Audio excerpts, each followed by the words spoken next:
Hello जय हिंद साथियों, स्वागत है आपका अपने यूट्यूब चैनल संदीप बिगनर में। आशा करता हूँ आप सभी अच्छे होंगे और स्वस्थ होंगे और आप सभी की तैयारी बहुत अच्छी चल रही होगी। दोस्तों आज हम बात करेंगे यूपी पैट का जो आपका एग्जाम होने वाला है उसके ऊपर हम बात करेंगे। जैसा कि आप सबको पता है कि उसकी जो एग्जाम की डेट है वो अक्टूबर में आई है, अक्टूबर में आपका एग्जाम होगा।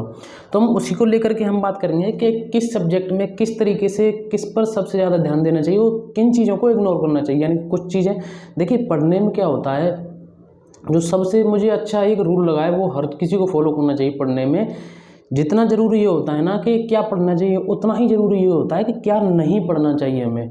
तो हम वहाँ नेगेटिव करने से बच जाते हैं, यानी कि हम वहाँ गलत करने से बच जाते हैं। हालांकि यहाँ नेगेटिव का कुछ ऐसा वो नहीं है, लेकिन फिर भी हम जिन चीज़ों पर सबसे ज़्यादा फोकस करें जिनसे हमें अंक सबसे ज़्यादा मिल सकें, तो हम उसी के ऊपर बात करेंगे। देखिए मैंने यहाँ पूरा आपके लिए पूरा एक पहले ही नोट कर लिया है। यहाँ मैं आपको अच्छी तरीके से समझाऊंगा किस सब्जेक्ट पे आपको किस तरीके से ध्यान देना है। देखिए हम बात करेंगे सबसे पहले जीके के ऊपर। आपको पता है आपको जीके के 50 क्वेश्चन आएंगे। 50 क्वेश्चन आपको पता अपने आप में मायने रखते हैं कि 100 क्वेश्चन में से आधा आपका पार्ट पूरा एक जीके का है। तो उस तरीके से हम इसी में बात करेंगे। देखिए सबसे पहले हम बात करेंगे हिस्ट्री की।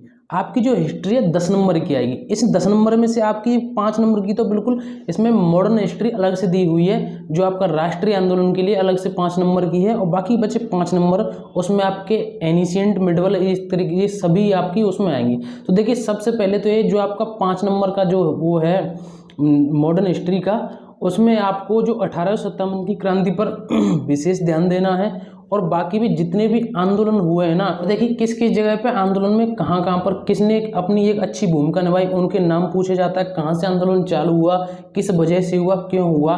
तो ये सारी जानकारी आपको अच्छी तरीके से राष्ट्रीय आंदोलन वाली बहुत अच्छी तरीके से पढ़नी। अब बची बाकी 5 नंबर की, उसमें आपको जैसे कि जैन धर्म, बौद्ध धर्म, इन पर ध्यान देना है। हड़प्पा सभ्यता कौन सी जगह पर सबसे बड़ा स्नानगर है, कहाँ वो हल्के वो निशान पाए गए, कहाँ अनाज के निशान पाए गए, किस धातु का वो प्रयोग करते थे। तो इन चीज़ों पर विशेष ध्यान देना। और आपको एक बात बता दूं, ये इतना बड़ा इसको एक एग्जाम मत समझना कि मैं भी यूट्यूब पे देख रहा हूँ, ये समझ लो बिल्कुल एकदम सिविल सर्विस की तरह क्लासें चल रही है लगातार।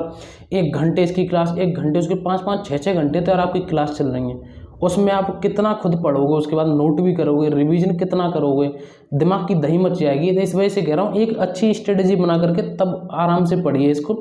ये तो होगा आपका हिस्ट्री का, हिस्ट्री में इस तरीके से। अब हम बात करते हैं, अब 10 नंबर की आपकी आएगी करंट अफेयर। देखिए करंट अफेयर में आपको क्या करना है कि पिछले 8 से 10 महीने का, और सबसे ज़्यादा 5 से 6 महीने का, यानी कि 8 से 10 महीने का पढ़ना हो। जो सबसे ज़्यादा जिस पर फोकस देना है वो 5 से 6 महीने का, यानी कि जब आपका एग्जाम हो, मेरे तो कहना भले ही अभी से आप ले लीजिए। तो एक छमाही करंट अफेयर की बुक आती है ना, किसी भी प्रकाशन की, कोई भी जो आपको अच्छी लगती है वो ले लीजिए। एक तो ईयरली वाली ले लीजिए, पर ऐसी मत करना ज़्यादा मोटी ले लो। छमाही वाली बहुत अच्छे तरीके से रट के एकदम बिल्कुल पी जानी है। छमाही वाली 6 महीने पर सबसे ज़्यादा विशेष ध्यान देना है, जबकि 8-9 महीने तक की भी आएगी तो वो बात अलग है कि कभी कभी 1-2 प्रश्न तुम कहो तो पिछले साल के भी डाल दे, वो बात अलग है। लेकिन नहीं, 5 से 6 महीने पर सबसे ज़्यादा ध्यान देना। ठीक है, ये तो हुई करंट अफेयर वाली बात। और फिर हम बात करते हैं स्टैटिक की। देखिए जीके में सबसे ज़्यादा आपका जो सरल वो है स्टैटिक जीके का। स्टैटिक जीके पे आपको विशेष ध्यान देना, और जितने भी प्रीवियस ईयर्स पेपर है ना वो सारे लगा लेने हैं। और जो यूपी SSS की आप जो पुराने पेपर हुए यूपी SSS की मार्केट में बुक आती हैं वो ले लेना आप। उनमें से उन्हीं सेक्शन को सबसे ज़्यादा फोकस करना है जो आपके इस सिलेबस में है। ये नहीं कि पूरी किताब को रटने में लग जाए। तो इस तरीके से अब स्टैटिक में जैसे कि आपके मुख्यालय कहाँ है, और घास का मैदान कौन सी जगह कहाँ पर है, और जो आपके अनुसंधान है, इस तरीके से आपसे प्रश्न पूछे जाएंगे। तो ये सबसे बहुत सरलतम ये पार्ट है आपका 10 नंबर का, इस पर विशेष ध्यान देना। आपको पता ये 30 नंबर तो यही हो गए आपके। मैं ये नहीं कह रहा आप 30 में से 30 ले आओ, लेकिन मैं ये कह रहा हूँ सबसे ज़्यादा जो 10 नंबर के आ रहे हैं हिस्ट्री, करंट अफेयर और स्टैटिक जीके, इन पर विशेष ध्यान देना है। अब हम बात करते हैं 5 नंबर की आपकी पॉलिटी आएगी, 5 की साइंस, इकोनॉमी 5 की, और आपकी ज्योग्राफी भी 5 की। देखिए सबसे पहले हम पॉलिटी की बात करते हैं। पॉलिटी पे आपको जो महत्वपूर्ण अनुच्छेद है, यानी पूरे अनुच्छेद रटने लग जाए 1 नंबर से लास्ट तक, जो महत्वपूर्ण अनुच्छेद हैं वो रटने हैं आपको। और आपके मूल कर्तव्य, मूल अधिकार, राष्ट्रपति, उपराष्ट्रपति, लोकसभा, राज्यसभा, और इन चीज़ों पर सबसे ज़्यादा ध्यान देना, क्योंकि यही नॉर्मल चीज़ पूछी जाती है आपके इस पेपर में। ठीक है। ये कोई आपका मुख्य पेपर नहीं है जो आप पूरी पॉलिटी लक्ष्मीकांत पढ़ने लग जाओ, या हिस्ट्री के लिए इस बुक को उठा लो जो स्पेक्ट्रम वाली है, तो इस तरीके का आपको नहीं करना है। ठीक है, पॉलिटी पे आपको यही ध्यान देना है जो मैं आपको बता रहा हूँ। अब हम बात करते हैं देखिए साइंस की। साइंस का आप देखिए बहुत बड़ा पोर्शन है, ऐसा नहीं करना है। आपको 5 नंबर की साइंस आएगी, इसके पीछे आप तीनों जो आपकी बायोलॉजी है, फिजिक्स और केमिस्ट्री की तीनों बुक ले लें। आपको जितने भी प्रीवियस ईयर प्रश्न हो, आप एक मतलब एक जो ऑप्शनल वाली कोई भी बुक ले लेना, जितने भी प्रीवियस ईयर प्रश्न हो या जो प्रैक्टिस बुक हो आपकी साइंस की, वो सारी की सारी लगा लेनी है। इसमें उम्मीद ये रहती है कि सबसे ज़्यादा जो आपके प्रश्न बायोलॉजी के पूछे जाने की उम्मीद रहती है हर एग्जाम में जहाँ भी आपकी साइंस आ रही है। तो इस तरीके से ध्यान देना, ऐसा नहीं करना कि तीनों सब्जेक्ट ले लें, फिजिक्स केमिस्ट्री और मैथ की। इसमें ऑप्शनल आपको जितनी भी हो सके प्रैक्टिस करनी है साइंस में। अब हम बात करते हैं इकोनॉमी की। देखिए मेरा मानना है इकोनॉमी के लिए आप कुछ भी अलग से नया मत पढ़ना। एक तो प्रीवियस ईयर पेपर और आपकी जो भी बैंकों से संबंधित के कब राष्ट्रीयकरण हुआ इस तरीके से, और जो आपकी योजनाएं हैं वो योजनाएं आपको पढ़नी है। तो इस तरीके से आपके इसमें प्रश्न पूछे जाएंगे। इसमें पूरी की पूरी किताब मत उठा लेना, आप बैंकों से संबंधित प्रश्न पढ़ना, और जो आपकी योजनाएं थी और कौन सी योजना में क्या किस तरीके से हुआ, ये सारी चीज़ें आपसे पूछी जाएंगी। कुल मिला के सबसे ज़्यादा इसमें प्रीवियस ईयर पेपर आपको लगाने हैं। अब हम बात करते हैं ज्योग्राफी की। देखिए ज्योग्राफी में आपको भारत की ज्योग्राफी पर सबसे ज़्यादा ध्यान देना है। सबसे ज़्यादा ध्यान देना है जो आपकी भौगोलिक स्थिति है उन पर सबसे ज़्यादा ध्यान देना है। और जैसे कि आपकी नदी हैं, पहाड़ हैं, पर्वत हैं, तो इन चीज़ों पर सबसे कौन सी नदी कहाँ से निकल रही है, कहाँ पर अपना डेल्टा बना रही है, कहाँ से कहाँ पर गिर रही है, पूरब में नदी कौन सी बहती है, पश्चिम में नदी कौन सी बहती है, कहाँ से कौन सी नदी निकलती है। तो इस तरीके से गंगा कहाँ से निकलती है, देवप्रयाग पर कौन कौन सी नदियाँ मिलती हैं, रुद्रप्रयाग, इन तरीके के, और कौन सी नदी किस नदी की सहायक है।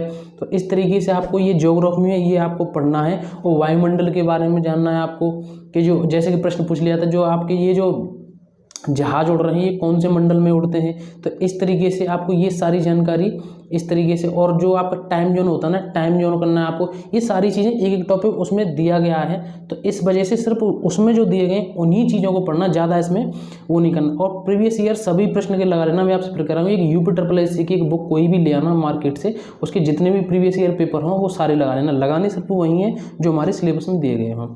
ये तो होगी आपकी 50 नंबर की जीके। इस पर सबसे ज़्यादा ध्यान देना। आपको पता है आधा पार्ट घेर रही है पूरे पेपर का, आधा। ठीक है, अब हम बात करते हैं इंग्लिश की। देखिए इंग्लिश 5 नंबर की आएगी। बुरा मत मानना अगर किसी को इंग्लिश से प्रेम हो, तो मैं तो ये कह रहा हूँ इसको बिल्कुल स्किप ही करना अच्छा होगा अगर आप इंग्लिश में इंटरेस्टेड नहीं हो तो। अगर आप इंग्लिश में इंटरेस्टेड हो फिर भी मैं ये कह रहा हूँ कि पूरी ग्रामर पढ़ने मत बैठ जाना। 5 नंबर का वो है यार, इससे तो अच्छा जहाँ से हम ज़्यादा अंक प्राप्त कर सकते हैं उन चीज़ों पर ज़्यादा ध्यान देना। तो इस वजह से आप वैसे ही मार देना इसमें, तो भी 1-2 तो इसमें हो ही जाएगा सही। लेकिन मेरे कहने का मतलब ये है, आप इस पर सबसे ज़्यादा ध्यान मत देना। आपकी अगर इंग्लिश अच्छी है तो ठीक है, नहीं भी है तो भी कोई दिक्कत, टेंशन लेने वाली बात नहीं है। ठीक है, क्योंकि यूपी के प्रत्येक एग्जाम में ये देखा जाता है कि व्यू से अगर देखें तो इंग्लिश की तरफ कम रुख रहता है यूपी की लड़कियों का। तो इस तरीके से बता रहा हूँ मैं आपको।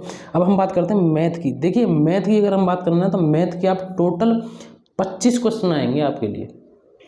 5 नंबर तो इसमें जो मैथ का सिलेबस दिया हुआ है, ठीक है, उसमें आपको परसेंटेज इन पे ध्यान देना है और प्रॉफिट एंड लॉस, इन चीज़ों पे कुछ बस इन्हीं से। ये 2-4 चैप्टर ऐसे होते हैं, एवरेज वगैरह जो 2-4 चैप्टर ऐसे होते हैं, इनसे आप एवरेज मतलब एक नॉर्मल क्वेश्चन आप मैथ में कर सकते हैं आराम से, कोई दिक्कत वाली बात नहीं है। ऐसी जो बाकी के 20 प्रश्न बचे जो आपके सबसे महत्वपूर्ण है, आपको पता है ये जो मैंने टोटल 25 प्रश्न बताए, इसमें अगर आपके कम अंक हुए ना तो आप समझिए मेरिट से बाहर हो जाएंगे बिल्कुल। ये वो प्रश्न है, इनको कोई भी गलत, बहुत कम चांस है इनको कोई गलत करके आए। जो आपके 5 नंबर मैंने मैथ के बता दिए, बाकी के जो 20 नंबर है ना, ये आपके पाई चार्ट और जो आपकी तालिका ग्राफ वगैरह आते हैं उनसे आएंगे। इसमें आपको कुछ भी नहीं करना है, सिर्फ और सिर्फ प्रैक्टिस करनी है। कैलकुलेशन इसमें ज़्यादा हार्ड नहीं आती, लेकिन मेन चीज़ क्या होती है पता, गलती हम वहाँ कर देते हैं। जैसे आपने पाई चार्ट देखा होगा कि एक तो वहाँ ये लिखी रहती है कि मतलब कोई भी सन दे दी कि 2000, 2001, 2002, 2003, तो वहाँ हम 1 देख रहे होते तो गलती कर दी हमने, 2 देख ली, 2 का आंकड़ा देखना है तो गलती कर दी हमने, 3 का देख लिया। तो कितने टन में कोई व्यापार किया जा रहा है, कोई कंपनी कितने तक मतलब को लॉस में गई या प्रॉफिट में गई, ये चीज़ें देखनी होती हैं। तो ये छोटी छोटी चीज़ें, इससे आपको आइडिया हो जाएगा किस तरीके से कहाँ पर हमसे गलती हो सकती है। तो इसमें सबसे ज़्यादा आपको प्रैक्टिस करनी है। कोई भी आप नेट से कर लीजिए या किसी बुक से कर लीजिए, जो भी आपको पाई चार्ट और ग्राफ की जो भी क्वेश्चन है वो सारे के सारे लगा लीजिए अपने अच्छी तरीके से। प्रैक्टिस इसमें सबसे ज़्यादा जरूरी है। तो ये आपका मैथ का 25 प्रश्न वाला पोर्शन सबसे बहुत अच्छा है। अब हम बात करते हैं हिंदी।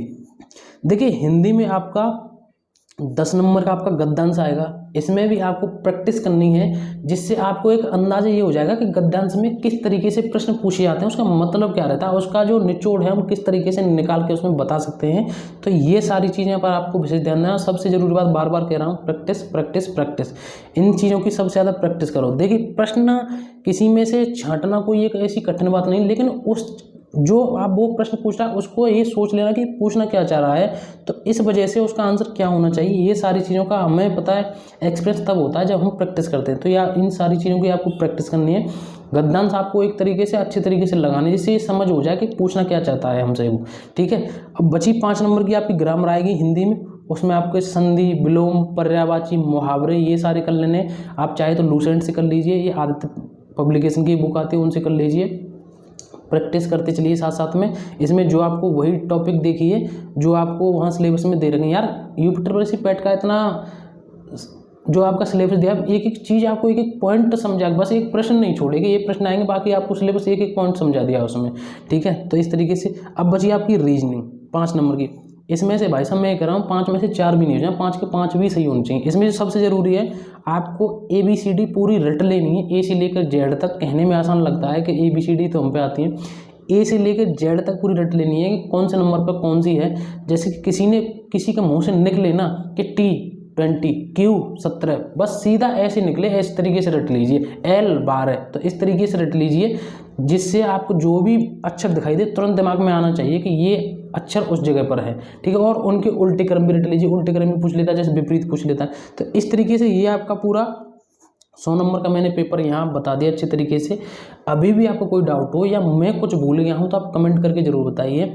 और मैं एक कोशिश कर रहा हूँ कि UPSSC का पेपर जब तक हो तो हम इसके कुछ, जैसे कि सबसे ज़्यादा इसमें पोर्शन GS का है, तो कुछ GS की कुछ प्रैक्टिस सेट करते रहें। मैं कोशिश कर रहा हूँ, लेकिन ड्यूटी से जैसे मुझे कुछ अपनी भी पढ़ाई करनी होती है, तो अगर मुझे टाइम मिलता है तो मैं कोशिश करके देखूँगा। बाकी जिस तरीके से मैंने आपको बताया है, आप इस तरीके से तैयारी करिए, अच्छा होगा। इतनी टेंशन मत लीजिए यार, ज़्यादा एकदम अच्छा खाइए, आराम भी करिए, खेलिए कूदिए, मौज मस्ती करिए। और बाकी पढ़ाई के मामले में कोई दिक्कत नहीं होनी चाहिए। पढ़ाई जो जितनी करनी है उतनी पढ़ाई करनी ही।